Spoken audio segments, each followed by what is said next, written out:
Let me get the invites up.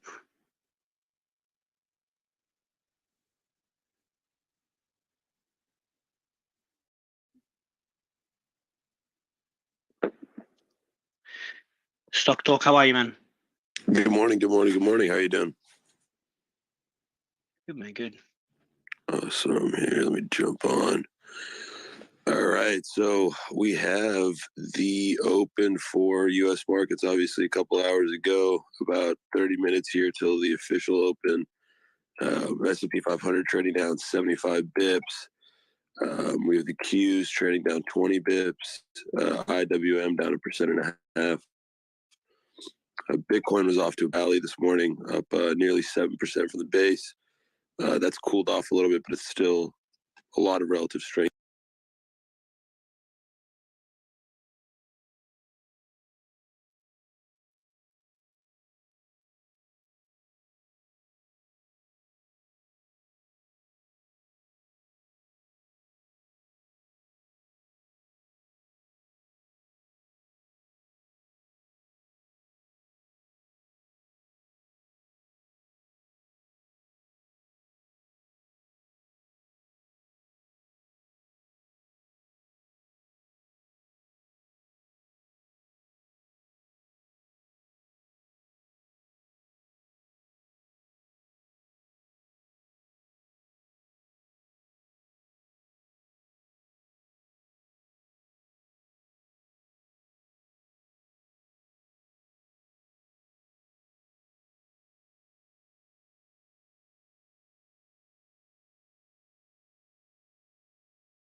of capital. So the banks that are doing it, you have to assume that they have either some kind of liquidity or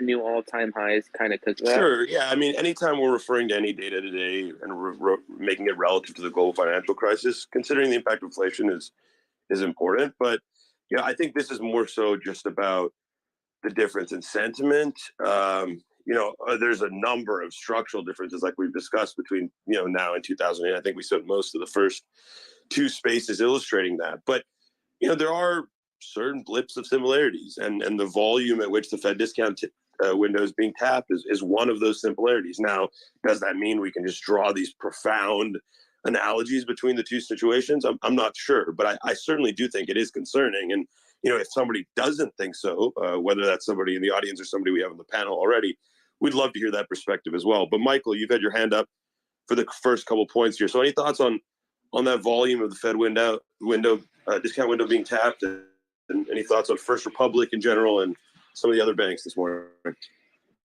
Yeah, thanks, and thanks for having me back on. I do have some thoughts about that, and actually was gonna. This is a perfect segue because I think I'm looking at it a little bit differently than you are. A couple of things to note. First, the amount of loans outstanding right now from the Fed is way smaller than the 2008 financial crisis. I think it's about half, and so. And that's only when you look at domestic loans to domestic entities. And so, yes, this is a troubling, difficult situation. Lots of issues to deal with here, but nothing like the kind of meltdown that we had back in '08. And unlike in '08, I think the trajectory right now is upward. I think we're looking at a better picture going forward after only 1 week. Whereas obviously 1 week into the financial crisis, we hadn't even come close to hitting bottom. Secondly, I think the use of the discount window needs to be placed in the context of the emergency liquidity facility that the Fed created over the weekend. The discount window is getting way more use than that facility. Which, it's hard to know, I think, why specifically that's happening. But one potential explanation is that banks already had systems in place to go to the discount window, procedures in place to go to the discount window, and they don't need the new emergency facility. In which case, I think you can kind of look at this as, things are working the way that they're supposed to, in a time of increased demand for deposits on the part of depositors. And yes, this is not a healthy situation, but the heavy use of the discount window kind of suggests a business as usual atmosphere that I think would not be present if there was really heavy use of the new facility the Fed set up over the weekend. That may be a, kind of the glass is 1/3 full rather than 2/3 empty take on the developments. But I do think that the situation looks, more normal than I would have guessed it would look on last Sunday, for example. And you made a comparison, Stock Talk, to '08. Michael, you did also point out that in '08, after a week, things were still getting worse. But in this case, it seems things are getting better relative to '08. Why do you think that is? Did the Fed learn things back in '08 that they're applying now to make sure that we don't repeat what happened back then? Well, I think this is just a very different situation, which gives me kind of confidence that it'll be resolved quickly and that we won't be talking about it a month from now. The situation in '08, I think, was very different. The problems were much, much larger. We were talking about potential failures of major financial institutions, SVB, Signature, First Republic. These are community banks, regional banks. These were not designated as systemically important following the crisis, and I think that was the appropriate designation. So that's one big difference. A second big difference is, what we've seen here. I think it's kind of a classic bank run. Depositors wanted their money from SVB because of the way that SVB was poorly managed. There wasn't enough money to give them. SVB went to the discount window. That didn't quite work. The FDIC had to close the bank. Similar story at Signature. Similar story, I think, at First Republic. The Fed steps in, creates a lending facility to make sure that the community banks around the country have access to the liquidity they need. This is a classic lender of last resort function that the Fed has exercised. Very different than '08. In '08, we had substantial problems with the leverage of major financial institutions that made them that made those institutions left those institutions on much shakier ground, and we had a housing market collapse that affected the balance sheets of individual Americans, millions and millions of individual Americans, and that left financial institutions with a bunch of assets on their books that they had no idea how to value, and that nobody knew how to value. I think everybody thought that the value of those assets was more than zero, but nobody wanted to buy them for more than zero. And so banks didn't want to sell them for zero. And it created a substantial amount of confusion, a big mess. And it led to all the problems that we saw in financial markets. There's nothing like that right now. This was just what we've seen, I think, is a demand for liquidity where there wasn't enough liquidity in these banks. And the Fed stepped in, performed its lender of last resort function, and things seem to have calmed down. Now, Credit Suisse may be a complicating factor, but of course, they're kind of the problem child of the European banking sector, and have been on shaky ground for years and years. So I think the two big differences. It's a long answer to your question, but I think the two big differences. One is the scale of the problem. This is a much smaller problem in terms of scale, and the second is the nature of the problem. The nature of the problem we've had this week is much easier to deal with. Just provide liquidity. We don't have assets that we can't value. We don't have housing prices collapsing. We don't have anything like that. Quickly, there is a headline out right now. The Fed alarms at Silicon Valley Bank began more than a year ago as examiners changed. There's an article at a Bloomberg, and I can pin it up and everything with that. But the quote is, just over a year before Silicon Valley Bank's collapse threatened a generation of technology startups and their bankers, the Federal Reserve Bank of San Francisco appointed a more senior team of examiners to assess the firm. They started calling out problem after problem. I can keep reading it, but let me just get that pinned above so you guys can see it. But that is coming out right now. Apparently, those problems were known for about a year. So what's interesting is we had him on the show, Bill Ackman. He is asking for a nationwide deposit guarantee because his concern is that the possibility of a bank run isn't over. Anthony, before I read what Bill said, have you got any initial thoughts about that? No, not about that specifically. Go ahead, brother. So yeah, I think you meant Anthony. I want to get this particular point. It's actually a very important point, and I'd love you to pin it above as well, Sleiman. And if Michelle, Mr. Credell, or Neely, if we can get some thoughts on that tweet by Bill Ackman, that one is pretty fascinating to me. So Sleiman, maybe you want to pin it above and maybe give us a quick overview of what it says. Yeah. So I've pinned it on the top, and he's basically saying that Secretary Yellen has apparently pushed the SIBs to recycle some of the deposits they've received from First Republic back into FRB for 120 days. The result is that FRB default risk is now being spread to larger banks. So he's concerned it's now going to be spread to larger banks. Spreading the risk of financial contagion to achieve a false sense of confidence in FRB is bad policy. The SIBs would never have made this low return investment in deposits unless they were pressured to do so and without assurances that FRB deposits would be backstopped if it failed. The market has responded to this fictional vote of confidence with a 35% after-market decline in FRB stocks. FRB is not SVB. It is well-managed, well-capitalized, high-service bank with good assets that is beloved by its clients. It is caught up in a bank run due to no fault of its own. It does not deserve to fail. We need, and this is what he's asking for based on what I just said. He's saying that obviously the bank run is going to occur and it might affect larger banks, but he's saying we need a temporary system-wide deposit guarantee immediately until expanded and modernized FDIC insurance system is made widely available.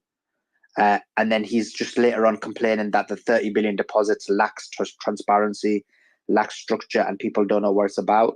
And so that's his argument. So his argument is that there needs to be a nationwide backstop, and if there is nationwide deposit guarantee, and if there isn't, this bank run may affect larger banks.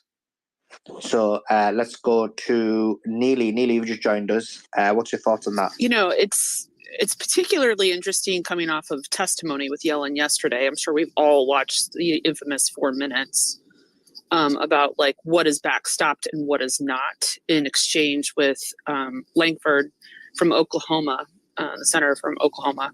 But and can you give us, Neely, can you give us a quick overview? Anyone that missed him, can you give us a quick overview on that testimony? To be clear, it's my paraphrase, but essentially he was like, I just want to make this clear. You can backstop the big banks, you won't backstop the Oklahoma banks, and the Oklahoma banks are going to lose deposits and have their own bank run because they don't have this backstop. And Yellen basically was like, yeah, that's basically how it works. I mean, my paraphrase, but it did not engender confidence to anyone who was still a community bank in any other local state jurisdiction, I think.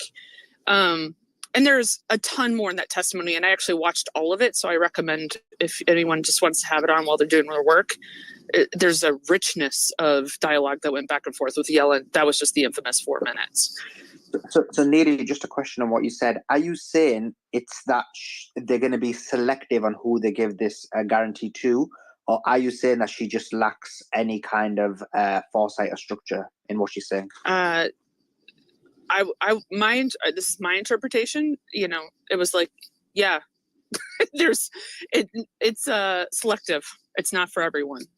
And because she was making the point, and this is actually part of testimony, she's like, it's the FDIC who determines who gets backstopped by, she said majority, and then she corrected herself, supermajority vote with my consultation. So it does actually beckon choice and selection. And what's important about this, and this is what I want to thread, the reason why I jumped up here, I want to thread it with what Stock Market News Evan actually had mentioned about this potential conflict of interest almost, because the Federal Reserve Board has been suffering prior to all of this with some issues of insider trading by their Fed presidents, and including a sitting one who had to break trades around what did they know, when did they know it, but they've actually had Fed presidents have to step down because of this issue. When you pair that with the story that the SVP CEO was actually on the Fed Reserve Board for San Francisco, and then hearing the story that the FDIC had brought in an even more elite team to do a deep dive on the bank while he was still sitting, I'm understanding that correctly in the timeline. I'll have to verify. I mean, that's you're breaking up. Oh, sorry. That's an issue when you had the SVB CEO sitting on the San Francisco Fed Reserve Board and his bank's actually going under deep audit, is there a potential conflict of interest? I think there's a broader story that will come out of all of this hot mess around where are the conflicts on the Federal Reserve and FDIC. That's all I really wanted to weigh in on. And Neely, I think you made an excellent point. It's something that I mentioned very early on in these streams, that I do feel, or I did feel like there was a lot of conflict in a lot of the narratives that were being portrayed. You know, maybe people have got it based on, you know, and not just holistically, even through Twitter and so on and so forth, whether it's their own connections to this, to these banks, whether it's, you know, them being in this business or whatever it may be. So I do think that is an important factor to consider. And then more than that, based on what you said, in terms of direct financial benefit, that is something to consider. Michael, what's your thoughts on what Bill has to say and what Neely has to say? You know, my thoughts on what Bill. So I completely agree with Neely that there are issues that need to be looked into in terms of you know, trades at the Fed and making sure that the Fed is completely above reproach. On what Mr. Ackman said, I just don't see the evidence that suggests that we need something that is even nearly that dramatic. You know, we all knew the three banks over the weekend that we were concerned about.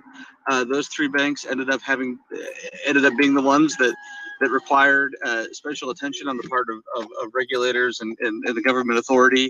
The Fed's emergency lending facility is open to any bank. It's not only open to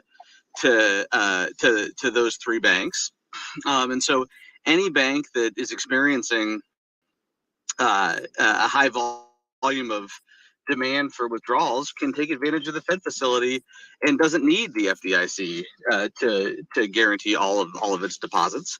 And Michael, just remind everybody how much, what level of money does each bank have access to?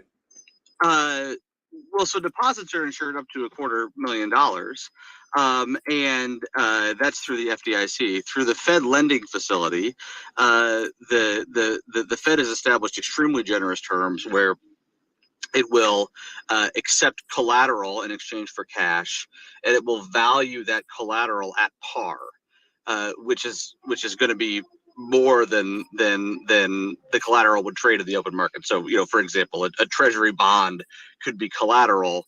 The par value of that bond is the value if you hold it to maturity. Because interest rates have been increasing, the market price of that security is lower than the face value. And so the Fed is saying, you know, we will give you cash based on the face value of the bonds you hold. And that way you don't have to crystallize any of your losses. And that's an extremely generous lending program that banks have access to. And it has nothing to do with an FDIC guarantee. You know, moreover, we are now on Friday. We've had five. But Michael, sorry, Michael, but if there is a bank run on a specific bank, that won't be enough, will they? They will need to step in and give them basically unlimited insurance for a specific bank, which is what Bill's asking for. Well, presumably if there, I mean, obviously it would depend on the size of the bank run, but I think I would expect in most cases, if there's a run on a bank, the Fed lending facility would be able to take care of a lot of the problem, and would be able to satisfy depositors in that bank, would be able to meet the demand for withdrawals in that bank, and that there wouldn't be the need for some sort of, you know, universal action like Bill is calling for. Now, you know, look, if we're in a situation with a specific bank, well, I think just to get to Bill. Sorry, Michael, just to get to Bill's point, because what he's calling for, essentially, from what I understand, is this. Now we're talking about First Republic. Let's say now you do make the same move for First Republic as you did for SVB, as you did for Signature. And then you're basically doing that one at a time for each bank. And so you're basically continuously in the same problem and trying to rectify it in the same way, one bank at a time. And he's just saying, rather than have basically this financial crisis about each bank every day almost, or every other day, let's do it. I mean, I'm not saying I agree with them. I'm just trying to point a position across. Let's do it unlimited for unlimited amount of banks to make sure the problem doesn't happen. Yes, but my argument is that there's not evidence to suggest we need to do that. We have a Fed facility in place to deal with the demand for liquidity if there's an unusual amount of depositors who want their money out. It's been 5 days. We haven't seen a series of cascading bank failures, which I think we would need to see in order to do something on the scale that Bill is suggesting. If another bank pops up next week, we could deal with that on an ad hoc basis. If there were 10 or 20 banks that were failing, then yeah, maybe that does suggest we need some sort of dramatic universal action. But right now, it looks like the Fed liquidity facility has calmed things. The existence of the facility has calmed things down. The facility's not getting used much. The discount window is getting used a lot more than usual. That could be interpreted as the way things are supposed to work in our banking system. And I just don't see any evidence of the need for what Bill is suggesting. If evidence presents itself, then that may be a perfectly reasonable solution. But it seems to me that he's putting the cart before the horse, if that makes sense. It does, yeah. And why do you think he's doing that, though? I'm curious. Anyone could give me an idea? Like, does he have reason to be more concerned, or there's more self-interest? There's reason to be concerned, but I mean, think of it this way from a psychology perspective. And we talked about this yesterday briefly, but if you're considering the concept of tightening, right? And you know that historically the Fed is over. Hey Mario, what's up, bro? You mind if I hop in? Hold on. No, I don't think Anthony can hear you. Let me bring you down and back up, Anthony. Sorry, go ahead, Michelle. So if you look at the Fed's propensity to induce recessions by over tightening, I mean, that's kind of like the name of the game. That's what they are known for, right? I mean, 10 out of 13 of the last cycles led to recession. So, knowing that that's true, put yourself in the Fed's shoes where they are today. Yeah, I agree. The war with inflation is not over. I also agree that I think probably this hasn't shifted the course of monetary policy beyond the next meeting, unless, like the earlier speaker said, something else breaks, something bigger breaks. But if you're Powell and you're looking at the situation, this was a red flag. Okay, the collapse of Silicon Valley Bank, the problems at Credit Suisse, the collapse of Signature Bank. Those were, proverbially at least, red flags. And so if you're a Federal Reserve decision maker here and your narrative is, okay, we continue down